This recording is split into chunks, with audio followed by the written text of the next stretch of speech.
Oke, selamat siang sahabat Pelayangan TV dimanapun kalian berada. Jumpa lagi ya bersama saya di channel Pelayangan TV. Dan kali ini sedikit saya ingin berbagi informasi saja teman-teman. Informasi atau bisa dibilang ya pengalaman lah. Mungkin ini bisa memberikan cukup informasi bagi teman-teman semuanya.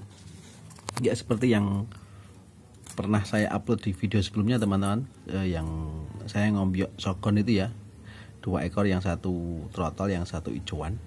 Dan sehari sebelumnya saya juga dapat COD ngombyokan shogun yang sudah meletik ya, yang sudah saya kasih ring kemarin setelah saya ngombyok itu. Nah, jadi ini saya ingin berbagi pengalaman saja teman-teman, tentang ngombyok burung sogo ontong. Jadi ada 2 hal penting teman-teman. Yang pertama tentang teknik ngombyok dan juga tentang keberuntungan saat ngombyok. Jadi kedua hal ini tentunya sangat berhubungan erat ya. Jadi percuma kalau punya teknik ngombyok yang tinggi tapi tidak ada burung ombyokannya atau pilihannya terbatas. Dan yang kedua adalah keberuntungan. Jadi ketika kita mendapatkan stok ombyokan yang melimpah, yang bagus-bagus, pilihannya banyak, itu tentunya kita bisa mendapatkan bahan shogun terbaik yang didukung dengan teknik ngombyok yang baik juga ya. Jadi ini ingin saya tunjukkan tentang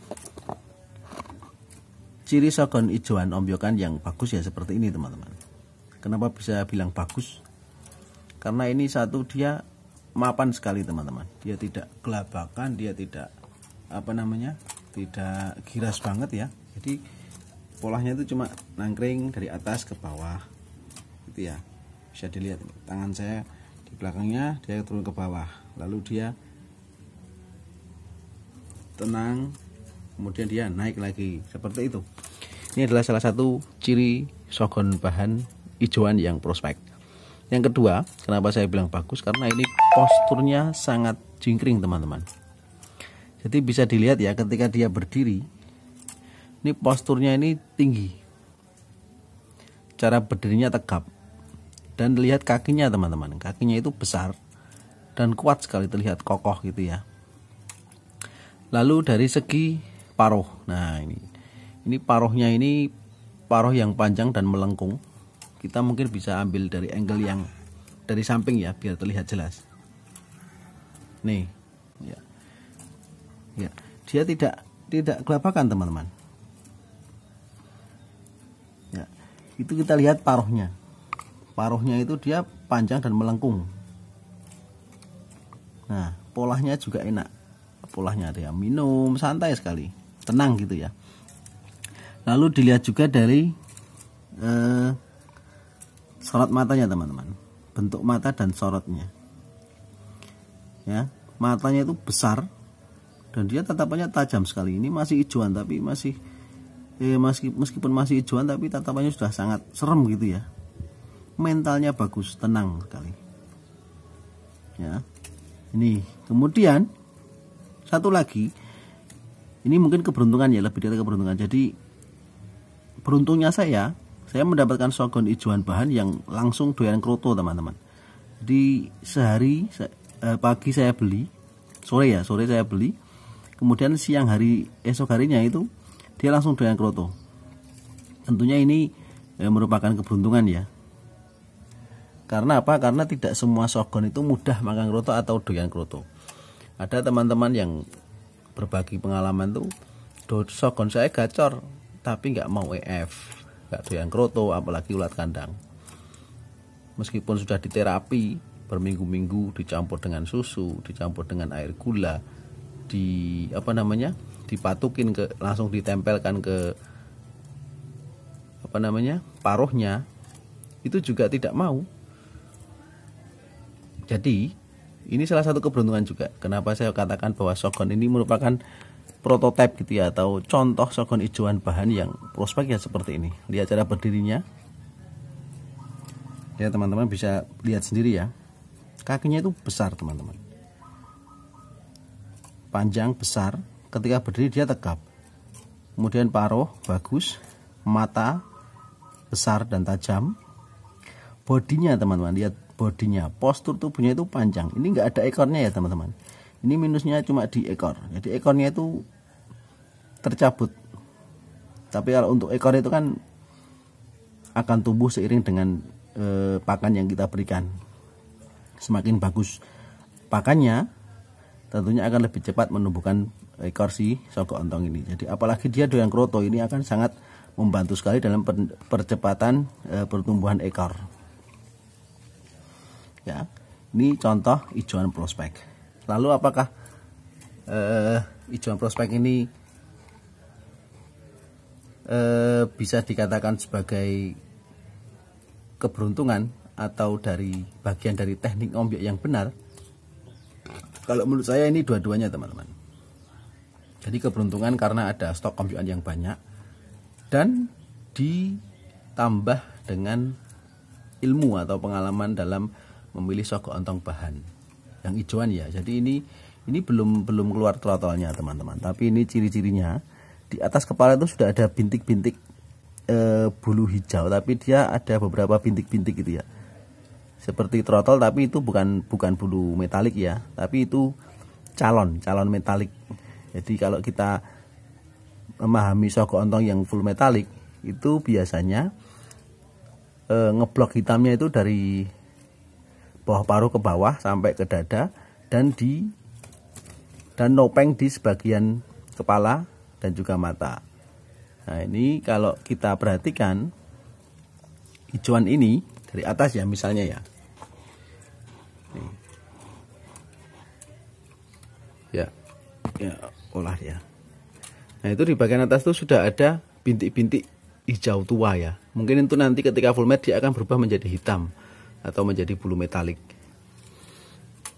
Jadi ini salah satu contoh sogon hijauan yang prospek bahan ya, bahan tapi prospek. Ini speknya malah bisa saya katakan jinak ya teman-teman, jinak, dan dia doyan kroto. Jadi ini akan lebih cepat membunyikan si sogon. Berbeda dengan yang ini teman-teman. Jadi kalau ini kemarin hasil ngombyok ya, hasil COD. Ini perbandingan saja. Jadi ini saya beli posisi sudah nitik ya, sudah pasti jantan, keluar trotolnya satu helai warna hitam. Ini harganya Rp20.000, sedangkan yang hijauan ini harganya Rp10.000. Bedanya dengan yang sogon yang hijauan, yang meletik ini dia lebih agresif teman-teman. Nah, lebih agresif dia. Dia suka loncat, dia suka gerak-gerak, tapi gerakannya pun tidak sampai ngeruji parah, tidak sampai melukai sekitar paruh, dan dia juga sudah mulai tenang. Kalau ini kan lebih lama, 1 hari perawatannya teman-teman. Jadi saya beli ini sehari sebelumnya, kemudian sehari berikutnya saya ngombyok yang hijauan ini. Maka informasinya teman-teman, kalau mau ngombyok memang harusnya ya, idealnya kita harus ngombyok dengan stok burung yang banyak atau cukup banyak. Artinya apa? Karena itu akan memberikan kita banyak pilihan. Jadi kita bisa membandingkan satu burung dengan burung yang lainnya.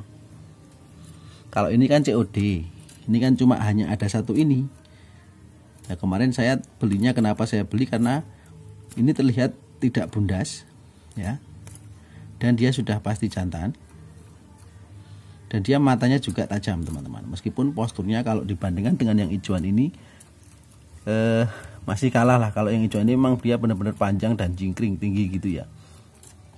Tapi apakah berarti burungnya akan lebih cepat bunyi yang hijauan atau yang meletik? Belum tentu teman-teman, karena faktanya yang ini, yang meletik ini, yang agak giras ini justru dia sudah lebih sering nyecretnya teman-teman daripada yang hijauan ya. Ini terlihat sekali. Jangan sampai teman-teman menganggap bahwa sogon yang giras, sogon yang gesit itu bukan bahan yang prospek. Tapi justru kita harus tahu bahwa karakter sogon itu ada beberapa karakter. Ada yang karakternya tenang ya, ada yang karakternya gipan atau giras mapan, ada yang karakternya giras banget, susah mapan dia dia akan nabrak-nabrak ruji sampai luka di sekitar paruh. Itu biasanya sering dialami oleh sogon-sogon yang full metalik atau sudah dewasa. Dia akan lebih giras biasanya teman-teman. Ya, untuk caranya sekali lagi saya tekankan pada postur teman-teman. Posturnya pilih yang panjang, kakinya yang besar dan panjang. Jadi ketika berdiri dia jingkring gitu ya. Kemudian dari matanya menunjukkan mental yang bagus. Semakin matanya itu tajam, semakin besar itu mentalnya akan bagus. Biasanya didukung dengan paruh yang tebal dan panjang serta melengkung. Ya, itu biasanya jantan prospek gitu ya. Kalau yang ini saya juga katakan prospek teman-teman. Namun jika dibandingkan yang hijauan, bagi orang awam atau bagi semua sogon mania tentunya memilih burung yang lebih mapan teman-teman. Karena apa? Kalau burung yang lebih mapan itu cenderung lebih cepat berbunyi. Meskipun faktanya ya, ini masih lebih rajin nyecret. Ya. Belum ngeriwik, belum terpantau ngeriwik, tapi sudah sering nyecret teman-teman. Gitu ya teman-teman, sedikit informasi dari saya. Gak usah pusing ketika milih sogon, gak usah terlalu lama sampai berjam-jam, itu gak usah. Kalau kita sudah yakin dengan pilihan kita, ya udah kita semprot, kita pisah di kandang, kita cek lagi apakah ada minusnya atau seperti apa, tergantung ketelitian masing-masing. Ya teman-teman, dan ini rencananya juga akan saya kasih ring untuk si sogon kesayangan ini baby sogon, tapi ya ini calon lah, ini calon ini teman-teman, mantap sekali bodinya. Ini mungkin dalam waktu maksimal 1 bulan sudah keluar trotolnya teman-teman, karena itu kita lihat bearingnya sudah tidak begitu tebal, jadi ini memang waktunya tumbuh bulu metalik atau bulu trotol. Itu teman-teman, sedikit pengalaman saja. Ini bukan menggurui, tapi ini hanya sekedar berbagi informasi saja. Mungkin teman-teman pengen ngombyok yang hijauan, ya pilihlah yang seperti ini, mapan, besar. Kalau soal doyan kroto cepat atau tidak itu kan ya keberuntungan lah, bukan teknik, karena di ombyokan itu rata-rata sogon memang tidak disediakan kroto. Dan satu lagi teman-teman, di ombyokan itu burung sogon itu kan termasuk burung yang minumnya lebih banyak daripada si konin, karena posturnya juga lebih besar. Biasanya di ombyokan itu kondisi sogon kalau sudah beberapa hari di ombyokan itu dia akan nyilet teman-teman, karena penjual sogon rata-rata hanya memberikan susu kental manis yang dicampur dengan air, dan itu kalau lama kelamaan akan nyilet teman-teman kalau tidak diimbangi dengan kroto gitu ya. Jadi intinya sabar dalam memelihara sogon. Kalau dapat yang istimewa ya itu berarti beruntung, namun teknik juga harus kita pertahankan teman-teman. Jangan sampai kita ngombyoknya ngawur, dapatnya malah yang betina, dapatnya yang giras, dapatnya yang susah bunyi dan lain sebagainya. Oke teman-teman, kita akan sambung lagi di video berikutnya. Terima kasih sudah menonton video ini. Bantu subscribe Belayangan TV dan jangan lupa tekan loncengnya. Kita akan sambung lagi di video berikutnya. Akhir kata, assalamualaikum warahmatullahi wabarakatuh. Salam Belayangan TV.